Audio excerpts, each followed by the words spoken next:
Hello बच्चों, let's read this question. The question says concentric metallic hollow spheres of radii capital R and 4R hold charges q1 and q2 respectively.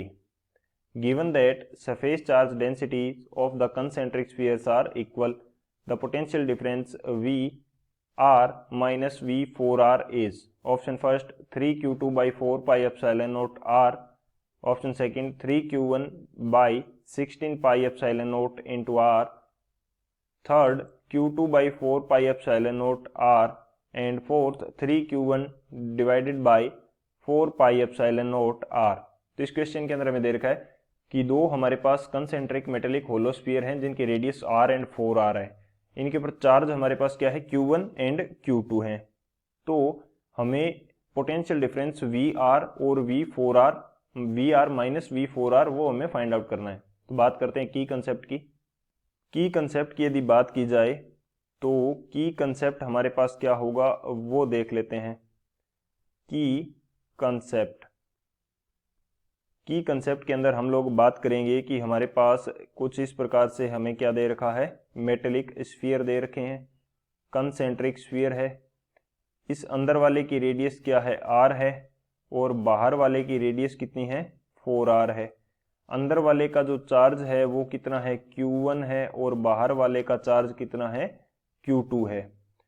तो अब यदि मैं बात करता हूं कि VR जो है वो हमारे पास किसको रिप्रेजेंट करेगा, VR जो होगा वो फर्स्ट स्फीयर के सरफेस के ऊपर जो पोटेंशियल है उसको रिप्रेजेंट करेगा, और V4R किसको रिप्रेजेंट करेगा, वो रिप्रेजेंट करेगा हमारे पास सेकंड जो स्फीयर है उसकी सरफेस के ऊपर पोटेंशियल को। तो किसी स्फीयर के कारण पोटेंशियल कितना होता है वो देख लेते हैं हम लोग यहां से। पोटेंशियल ड्यू टू स्फीयर या स्फेरिकल शेल की बात कर रहे हैं हम। स्फीयर, मेटेलिक स्फीयर या बोल सकते हैं इसको, यहां पे मैं बोल देता हूं मेटेलिक स्फीयर। तो यहां पे ये मैं मान लेता हूं कि मेरे पास कोई मेटेलिक स्फीयर है, इसकी रेडियस क्या है, R है। तो V हम बात कर रहे हैं आउटसाइड, आउटर पॉइंट पे, जहां पे हमारे पास कैपिटल R डिस्टेंस पे हम स्मॉल r डिस्टेंस पे फाइंड आउट कर रहे हैं, और small r distance capital R से ज्यादा है, यानी कि इसकी रेडियस से बाहर। तो ये हमारे पास कितना होगा, KQ बाई स्मॉल r, यदि इसका चार्ज क्या है, Q है। अब हम बात करते हैं सरफेस की। तो सरफेस के ऊपर कितना होगा, ये हमारे पास होता है KQ बाई कैपिटल R। और इसके अंदर की बात करें, इसके अंदर हर पॉइंट के ऊपर, सेंटर के ऊपर भी हर पॉइंट के ऊपर पोटेंशियल क्या है, सेम रहेगा, और वो किसके इक्वल रहेगा, सरफेस पे जो पोटेंशियल है उसके इक्वल रहेगा। तो ये हमारा मेन की कंसेप्ट होगा। इस की कंसेप्ट के अकॉर्डिंग हम इस क्वेश्चन को सोल्व करते हैं। सॉल्यूशन की यदि बात करें तो सॉल्यूशन हमारे पास क्या होगा, हमें दे रखा है कि इस प्रकार से हमारे पास स्फीयर है, कंसेंट्रिक हैं, अंदर वाले की रेडियस हमारे पास कैपिटल R है, और बाहर वाले की रेडियस क्या है, 4R है। अब यदि मैं अंदर वाले स्फीयर की सरफेस के ऊपर यानी कि VR की वैल्यू फाइंड आउट करना चाहूं तो वो किसके कारण होगी, इसको मैं फर्स्ट बोल देता हूं, इसको सेकंड बोल देता हूं। तो वो V first plus V second दोनों के कारण होगी। तो फर्स्ट के कारण कितनी होगी, यानी कि फर्स्ट स्फीयर के कारण इसकी सरफेस पे वैल्यू कितनी होगी, वो हमारे पास हो जाएगी KQ1 बाई, इसकी रेडियस कितनी है, R1 है। इसकी रेडियस हमारे पास कितनी है, इसकी रेडियस हमारे पास है R1, इसकी रेडियस हमारे पास R ही है। तो मैं इसको डायरेक्ट R यूज कर लेता हूं, R1 लिखने की हमें जरूरत नहीं है। और V2 दूसरे स्फीयर के कारण इसकी छोटे वाले स्फीयर की सरफेस के ऊपर कितना होगा, तो ये तो इसके अंदर है, तो अंदर वाले पॉइंट पे कितना होता है, जितना सरफेस पे होता है, तो सरफेस पे इसके कितना होगा, KQ2 बाई 4R।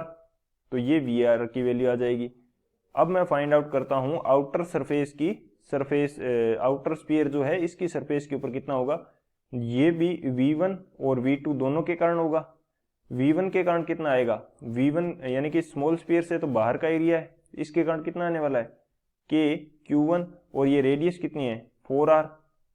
की कंसेप्ट के अंदर यदि हमने बात की थी स्मॉल आर की, तो स्मॉल आर की वैल्यू यहाँ पे क्या आ जाएगी 4r के इक्वल, प्लस v2, v2 क्या है वो तो उसकी सरफेस का है, वो कितना आ जाएगा kq2/4r।